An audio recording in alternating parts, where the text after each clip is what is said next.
Euh, je pense que c'est dangereux de continuer ce qui est bancal. Hein. Vous le voyez dans une construction, comment ça s'appelle, bâtiment. Continuer quelque chose qui va s'écrouler, ben, c'est se mettre en danger et se le prendre sur la tête. Donc tous les taxes, tous les désagréments administratifs, tout ça, il faut vraiment que l'État prenne conscience que si il annule tout désagrément, il ne perdra pas son bénéfice, mais il engage un retour de bénéfice à l'État sur la croissance, parce que moins il y aura de pénibilité à pouvoir produire, à pouvoir innover, à pouvoir rentabiliser, plus il y aura de divertissement, de comment ça s'appelle, de,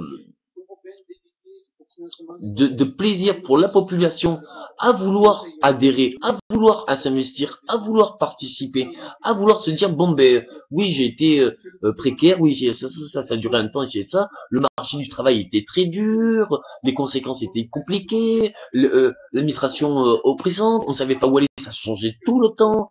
Voilà, il faut voir que les devoirs ces 5 dernières années au niveau des taxes, il y en a plus de 80 de réformes. Donc du coup, quand on voit par exemple des lois qui marchent, il y a les associations, ça fait 1901. Qu'est-ce qui est en rapport avec 1901 en 2013? Il n'y a rien. Mais par contre, c'est une bonne idée. Donc ça peut s'être appliqué. Donc il faut garder les bonnes idées, mais par contre, les choses qui sont bancales, faire vite, par arrière, en n'ignorant pas tout le bien qu'on peut faire bien au-delà.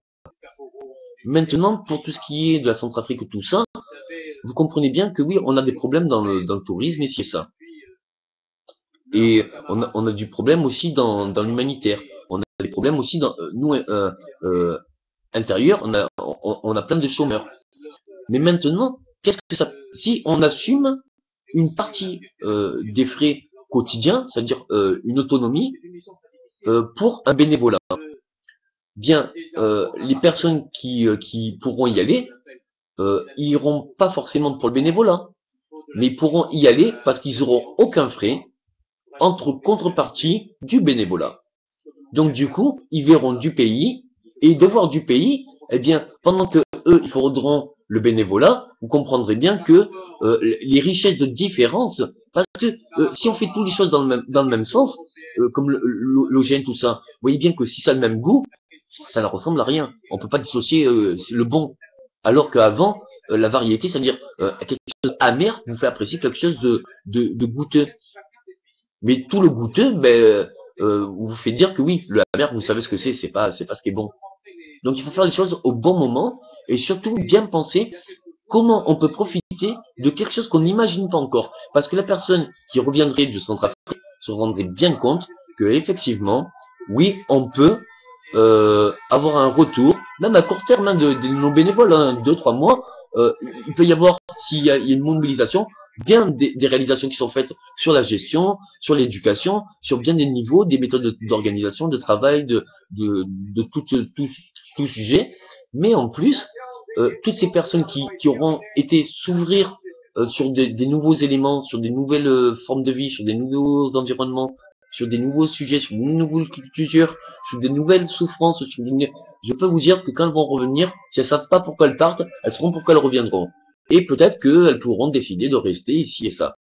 Il y a un intérêt commun, aussi bien pour les pays d'Afrique dans le besoin, où ils n'ont pas la possibilité d'engager des frais, bien que on peut essayer de faire pour l'autonomie, c'est-à-dire faire des sites qui soient autonomes, ou voir une autonomie pour en même temps de faire une partie du bénévolat pour la population et une partie du bénévolat pour rendre le site autonome, pour que une fois que la personne bénévole a fini son bénévolat de 2-3 mois ou 6 mois, une fois qu'elle est partie, elle a commencé à régler l'autonomie du jardin et ci et ça, pour éviter les frais.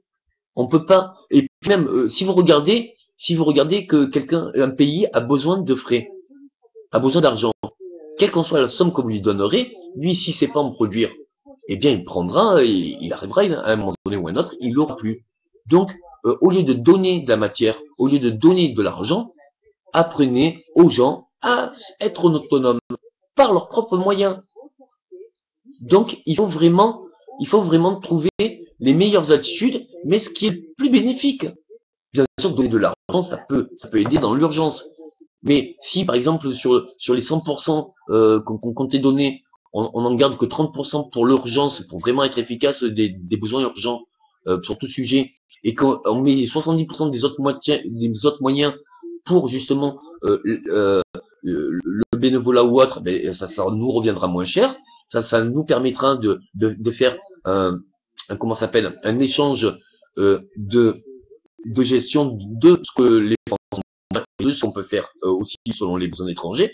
Donc, c'est valable, bon et pour tous.